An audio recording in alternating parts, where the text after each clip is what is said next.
Que a luz de Jesus ilumine a todos nós nesse momento que nos reunimos aqui para estudar o seu Evangelho. Capítulo 10 do Evangelho segundo o Espiritismo. Bem-aventurados os que são misericordiosos, não os julgueis para não ser julgados. Atire a primeira pedra aquele que estiver sem pecado. Não julgueis, a fim de não ser julgados. Porquanto sereis julgados conforme houverdes julgados os outros. Empregar-se-á convosco a mesma medida de que vos tenhais servidos para com os outros. Então os escribas e os fariseus lhe trouxeram a Jesus uma mulher que fora surpreendida em adultério. E pondo-a de pé no meio do povo, disseram a Jesus: Mestre, esta mulher acaba de ser surpreendida em adultério. Ora, Moisés, pela lei, ordena que se lapitem as adúlteras.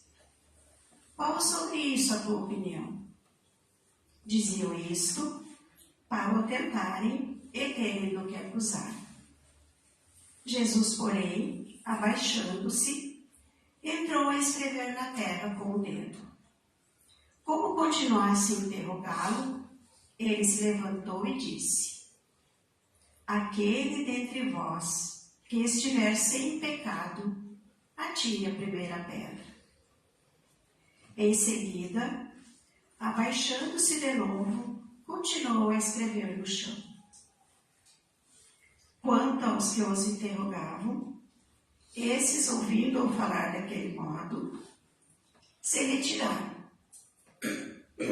um após o outro, afastando-se primeiro os velhos.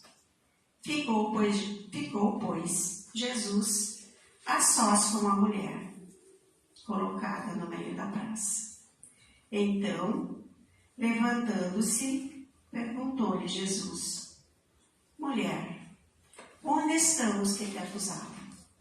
Ninguém te condenou? Ela respondeu: Não, Senhor.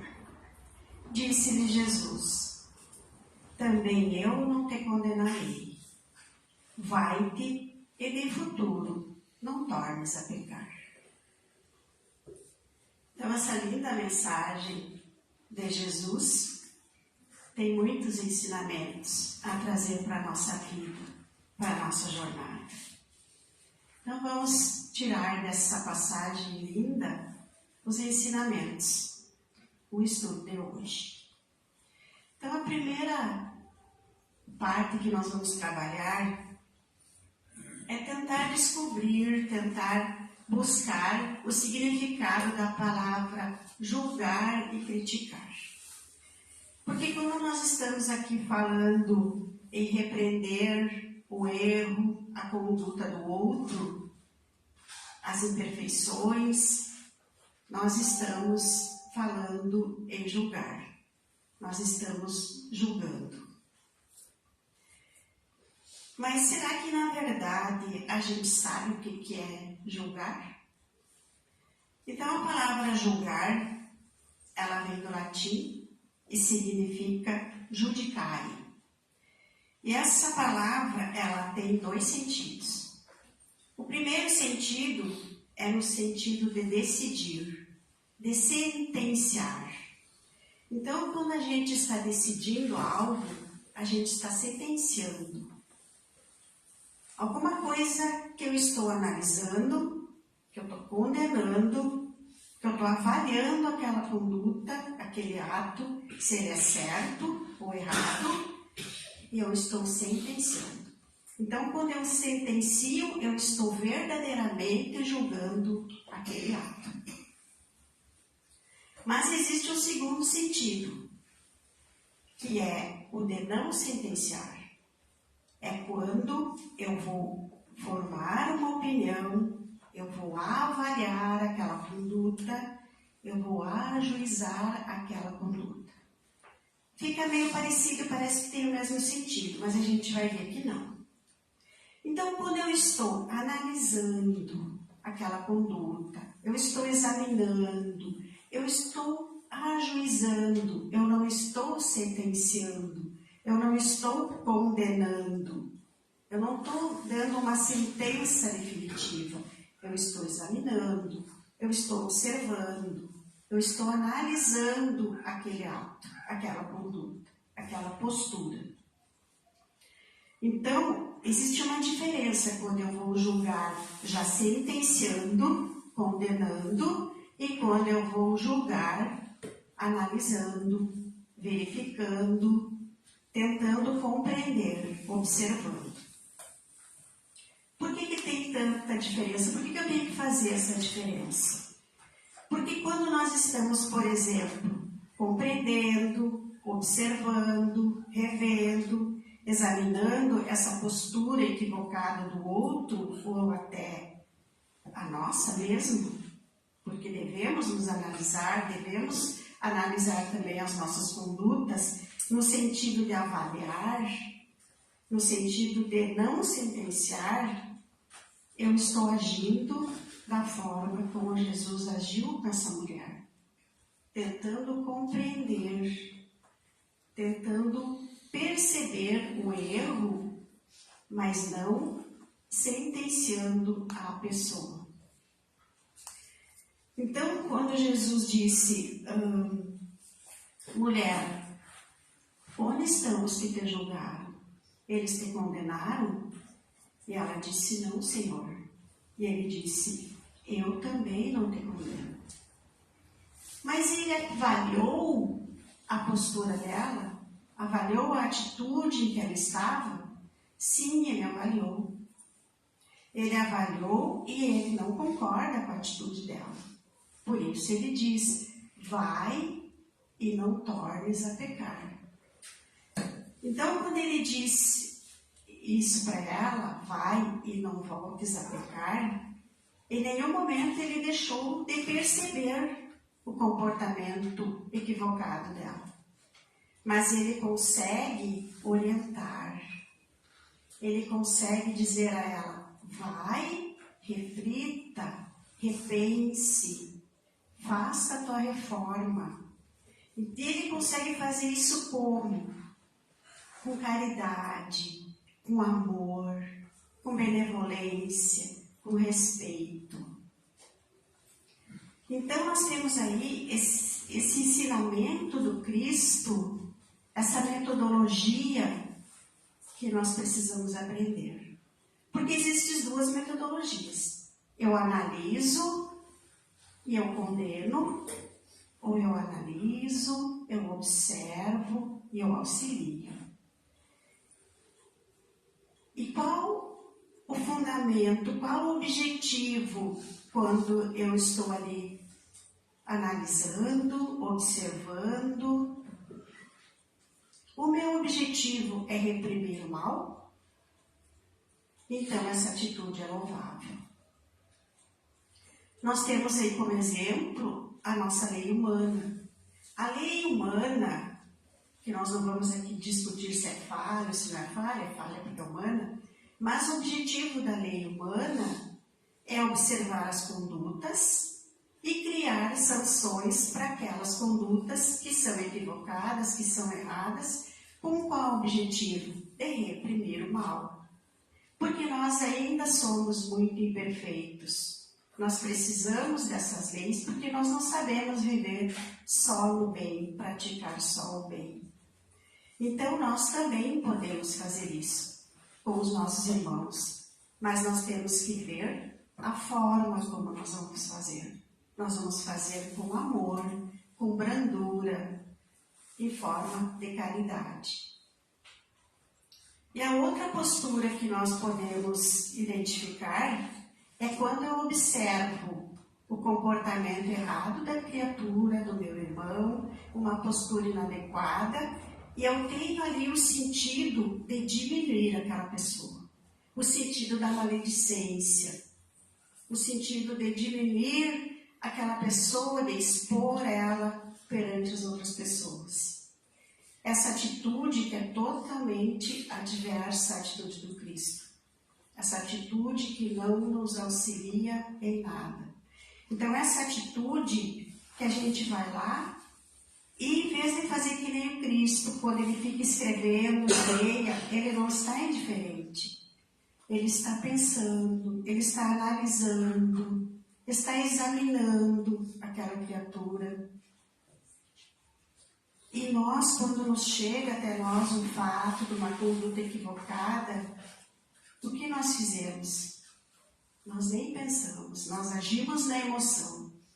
Nós já queremos saber quem foi, onde foi, por que foi, e nós já estamos lá sentenciando, condenando a pessoa. Então, essa forma de julgamento, ela não é benéfica, nem para eu que estou julgando, e nem para a pessoa que está sendo julgada. Porque não traz aprendizado nenhum, nem para mim e nem para o outro. Então, nós temos que evitar esse tipo de julgamento. O julgamento, ele deve existir? Sim, ele deve existir, ele é benéfico. Mas quando eu vou observar a conduta, eu vou analisar e eu vou auxiliar aquele irmão no progresso dele. É assim que nós fizemos com os nossos filhos. Quando o nosso filho está fazendo, nosso ente querido, nosso amigo está fazendo algo que é equivocado, o que nós fizemos? Nós analisamos aquela conduta, nós percebemos que ela está errada e nós vamos tentar reprimir o errado, reprimir o mal. Então, é uma conduta salutar, é uma conduta que agrega, que faz bem. Então, compreendido isso, que forma nós podemos auxiliar nessa questão do julgar? Devemos evitar certos tipos de julgamento. Evitar o julgamento tendencioso. O que é o julgamento tendencioso? É quando eu julgo o outro baseado no meu conhecimento, nas minhas verdades, na minha educação, na minha história, na minha construção. Todos nós temos uma família, temos valores, temos uma história que é diferente da vida do meu irmão, é diferente do outro. Então eu não posso julgar o outro como se fosse a minha história. A minha verdade é diferente da verdade daquele outro coração. Então a gente evita esse julgamento tendencioso. A gente tem sempre que pensar que a história do outro, a criação do outro, a jornada do outro é diferente da minha jornada. O que passa no coração do outro, o sentimento do outro é diferente do meu. Então a gente evita esse julgamento tendencioso, sempre lembrando que o outro é o outro, tem a história dele, a construção dele. Devemos também evitar o julgamento de forma antecipada. Eu nem sei direito o que aconteceu, me chegou um fato e eu já estou lá sentenciando. Nós não conhecemos a pessoa, nós não conhecemos sua história. Então, a gente tem que pensar e não julgar, acalmar, pensar, não agir na emoção. Aí alguém pode pensar assim, não, mas não é precipitado porque é da minha família, vive comigo, eu conheço, eu sei como aconteceu. A gente conhece a pessoa, conhece os fatos, conhece o externo, mas a gente conhece o que passou no coração daquela pessoa? Conhece os sentimentos daquela pessoa? Conhece o que motivou aquela pessoa a entrar naquele caminho? Não conhecemos. Sabemos o externo.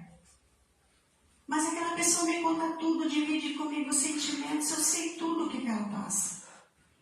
Então você conhece o externo e pensa que conhece o interno. E as outras encarnações desse irmão você conhece? Você sabe o quanto ele está lutando para vencer as dificuldades das outras encarnações? Não, a gente não sabe. Nós mesmos temos tantas dificuldades que tentamos vencer em outras encarnações e não estamos conseguindo. Conseguimos hoje, amanhã caímos e vamos levantando o nosso irmão da mesma forma. Então, o nosso julgamento é sempre precipitado, porque a gente não conhece a história toda de uma jornada de um irmão. Só Deus que sabe. Só Ele poderia julgar. E Ele não julga. Devemos evitar aquele julgamento severo. Como nós somos severos com os outros. Para a gente sempre tem um porquê, né? Uma explicação. Ou a culpa é do outro, ou a gente estava num momento difícil. Mas o outro, a gente é sempre severo. E aí nós vamos lembrar que dentro desse mesmo capítulo 10, nós falamos em benevolência. Estudamos a benevolência. O que é a benevolência? A benevolência é não me prender nos comportamentos e nas atitudes e nos defeitos do outro, mas eu perceber as virtudes do outro. Eu perceber o que aquele irmão tem de bom, porque todos nós somos imperfeitos, sabemos disso, mas todos nós temos virtudes, todos nós. E como que a gente faz isso com o nosso próximo? Da mesma forma que a gente faz com o familiar. Quando é um familiar nosso que comete um equívoco que alguém vem nos falar, a gente diz, tudo bem, ele errou, mas é uma boa pessoa, é um bom filho, é estudioso, é ruim para ele mesmo, a gente diz assim. E por que no irmão, que não é nosso familiar, a gente não consegue pensar assim? Então vamos procurar nesse irmão as boas virtudes. E se por acaso a gente não conseguir encontrar nenhuma boa virtude, silenciemos. Mas não vamos atirar pedras, não vamos botar lenha na fogueira no comportamento errado daquele irmão. Silenciemos. Devemos evitar também aquele julgamento insensível. Aquele julgamento em que a gente pensa, se não tem mais o que fazer, essa pessoa não muda mais. Nasceu assim, vai morrer assim. O que nos diz a lei do progresso? Que todos nós estamos progredindo, estamos aqui para progredir. Que todos nós vamos chegar à perfeição. Todos nós vamos mudar. Então, todos nós vamos mudar. Não existe ninguém que não vai mudar. Então, esse irmão vai mudar, sim. Tem o tempo dele? Tem. Mas vai mudar. E quem sabe o quanto eu posso auxiliar esse irmão, quando eu, em vez de sentenciar, eu vou auxiliar, eu vou escutar, eu vou analisar, eu vou tentar mostrar para ele o caminho equivocado, com amor, com doçura, com brandura, sem expor, sem humilhar. Então, a gente tem que pensar muito antes de atirar a primeira pedra. E não sair atirando pedra quando surge o fato, o ato que chega ao nosso conhecimento e nós nem refletimos. Quando Jesus nos fala assim, não julgueis a fim de não seres julgados, porquanto sereis julgados conforme houver de julgados os outros, empregar-se-á convosco a mesma medida do que tenhais servido para com os outros. Quando a gente não tem um pouquinho de conhecimento, um pouquinho de conhecimento do estudo, do Evangelho, um pouquinho de conhecimento de Jesus, parece um tom ameaçador. Se tu fizer isso, vai receber isso. Se tu fizer isso, vai ser assim. Não, aqui Jesus está nos falando da lei da causa e efeito. Da mesma forma que eu tratar o meu irmão, eu vou ser tratado pelo meu irmão e pelo Pai. Então, se eu não for indulgente, se eu for um julgador, um sentenciador, é dessa forma que eu vou ser tratado. Mas se eu sou caridoso, se eu sou amoroso, ou pelo menos se eu me esforço ao máximo para ser essa pessoa caridosa, para olhar o meu irmão como meu irmão, é lógico que a falange do bem, dos bons espíritos, vai estar mais perto de mim. Deus não diferencia nenhum de seus filhos, trata a todos iguais. mas aquele que tenta caminhar com Ele, que se esforça para caminhar no bem, com certeza a espiritualidade vai estar sempre junto, sempre amparando.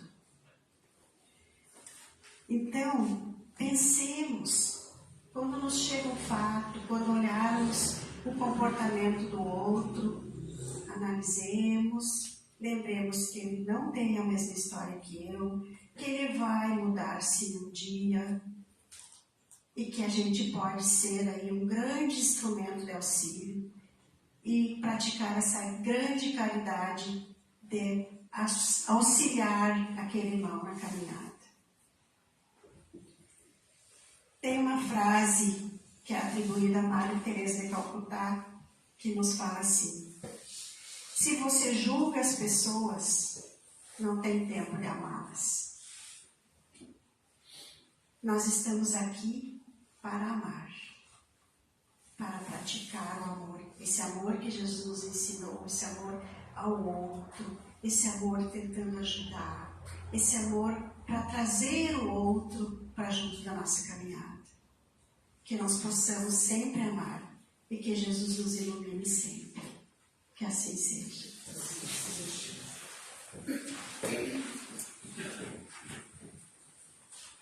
Lembrando que o passe recebemos através do pensamento. Então, sentemos confortável, fechemos os nossos olhos para nos concentrar melhor. Sintamos a energia boa desse ambiente. Se permita sentir Jesus à tua frente. Sinta essa luz, sinta esse calorzinho que invade teu corpo. Jesus está na tua frente, as mãos sobre a tua cabeça. Deixa essa luz entrar pela tua cabeça, tirando essa energia que não te faz bem, tirando esse cansaço, essa angústia, retirando essa energia que não é tua. Sinta o teu corpo leve, sinta essa luz que entra pela tua cabeça, harmoniza os teus pensamentos, vai descendo pelo teu corpo, chega ao teu coração. Sinta esse calorzinho, esse amor. Sinta seu coração se enchendo de luz. Deixa essa luz percorrer o teu corpo, organizando teus órgãos internos, reenergizando cada célula. Você é luz. Essa luz de Jesus que se mistura com a tua. Sinta sua presença amorosa, esse amor que nos enche de alegria, que nos enche de alegria de viver. E nós agradecemos por essa vida, por essa jornada, por estarmos aqui nesse planeta, aprendendo, caminhando, seguindo. Agradecemos pela natureza que nos desperta todo dia. Obrigada, Mestre, por estar aqui. Permaneça comigo sempre. Que assim seja.